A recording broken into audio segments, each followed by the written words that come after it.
আসসালামু আলাইকুম। ব্লগ ভয়েজার্স চ্যানেলে সবাইকে স্বাগতম। আজকে আমি আপনাদেরকে কিছু টিপস দিব। যদি ভুল নাম্বারে টাকা পাঠিয়ে দেন তাহলে কি করতে হয়। ভুল নাম্বারে বিকাশ থেকে টাকা পাঠিয়ে ফেললে ভয় পাবেন না।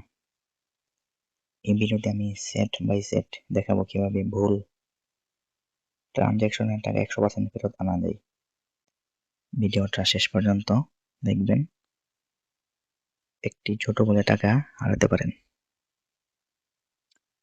অনেক সময় তাড়াহুড়োতে বা নাম্বার বললে বিকাশ থেকে টাকা অন্য নম্বরে চলে যায়। ভাগ্য ভালো হলে টাকা ফেরত আসে, কিন্তু নিয়ম না জানলে টাকা ফেরত পাওয়া যায় না। খেয়াল করুন, 3 ক্ষেত্রে টাকা ফেরত নাও আসতে পারে। যদি যে নাম্বারে টাকা আপনি পাঠিয়েছেন ওই গ্রাহক যদি টাকা তুলে ফেলে, যদি অনেক দিন দেরি করে ফেলেন বা দেরি করে অভিযোগ করেন, যদি ট্রানজ্যাকশন আইডি না থাকে, তাই টাকা ভুলে গেলে সঙ্গে সঙ্গে কাজ শুরু করতে হবে। কাস্টমার কেয়ারে কল করুন, ডায়াল করুন 16247। যে নাম্বারে আপনার বিকাশ খোলা আছে ওই নাম্বার থেকে কল দিবেন এবং অবশ্যই ওই অ্যাকাউন্টে রিচার্জ করে নেবেন যেন আলাপ করতে পারেন সম্পূর্ণভাবে। একটু বেশি টাকা খরচ হয় এখানে কল দিলে। তারপর ওইখানে বলবেন আমি ভুল নাম্বারে বিকাশে টাকা পাঠিয়ে ফেলেছি। তখন তারা জিজ্ঞাসা করতে পারে ট্রানজ্যাকশন আইডি কি আছে? তাহলে আপনি বলবেন যে হ্যাঁ আছে, আমি অভিযোগ করতে চাই। তারপর তারা বলবে আপনার বিকাশ নাম্বার, তাহলে আপনি বলবেন যে এই নাম্বারে কল দিয়েছি ওই নাম্বারই। এটা বলার পর তারপর বলবে যে আপনার ট্রানজ্যাকশন আইডি দিন। তারপর বলবে কত টাকা পাঠিয়েছেন, ওই অ্যামাউন্টটি দিয়ে দিবেন তাদেরকে। তারপর যেই নাম্বারে ভুল নাম্বারে টাকা পাঠিয়েছেন ওই নাম্বারটি দিয়ে দিবেন। সব তথ্য ঠিক মতো দিন। এরপর কি হবে, বিকাশ কাস্টমার কেয়ার প্রাপকের সাথে যোগাযোগ করবে। যদি টাকা সে না তুলে থাকে তাহলে তারা 7 থেকে 15 কার্যদিবসের মধ্যে টাকা ফেরত পাঠিয়ে দিবে। টাকা সরাসরি আপনার বিকাশ অ্যাকাউন্টে আসবে।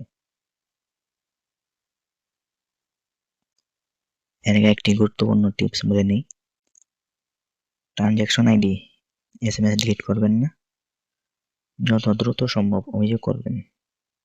প্রাপকের নম্বরে নিজে কল করে অনুরোধ করতে পারেন। কোনো দালাল বা ফেসবুক গ্রুপে বিশ্বাস করবেন না। অনেকে বলে আমরা টাকা ফেরত এনে দেব, আগে চার্জ দিন। এগুলো 100% স্ক্যাম। শুধুমাত্র 16247 এই নাম্বারই বিকাশের অফিসিয়াল নাম্বার। যোগাযোগ করলে এই নাম্বারেই যোগাযোগ করবেন, আর নয়তো বিকাশ গ্রাহক সেবায় যোগাযোগ করবেন। আর 16247 আপনারা যেভাবে আলাপ করবেন, প্রথমে কল করবেন। কল করার পর আপনি যেই ভাষায় আলাপ করতে চান 1 বা 2 চেপে সেই ভাষা নির্বাচন করবেন। তারপর সরাসরি কাস্টমার কেয়ারের সাথে যোগাযোগ করতে 0 চাপবেন। তারপরেই আপনার কলটি একজন বিকাশ গ্রাহকের কাছে, কাস্টমার কেয়ারের কাছে ট্রান্সফার হয়ে যাবে।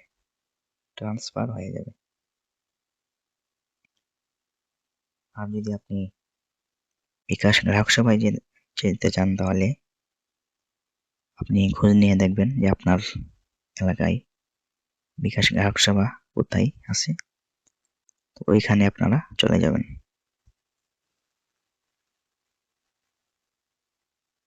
আর বিকাশ গ্রাহক সেবা কেন্দ্র সপ্তাহে 7 দিন খোলা থাকে, শনিবার থেকে বৃহস্পতিবার পর্যন্ত সকাল 7টা থেকে সন্ধ্যা 7টা পর্যন্ত, শুক্রবার সকাল 10টা থেকে সন্ধ্যা 6টা পর্যন্ত খোলা থাকবে।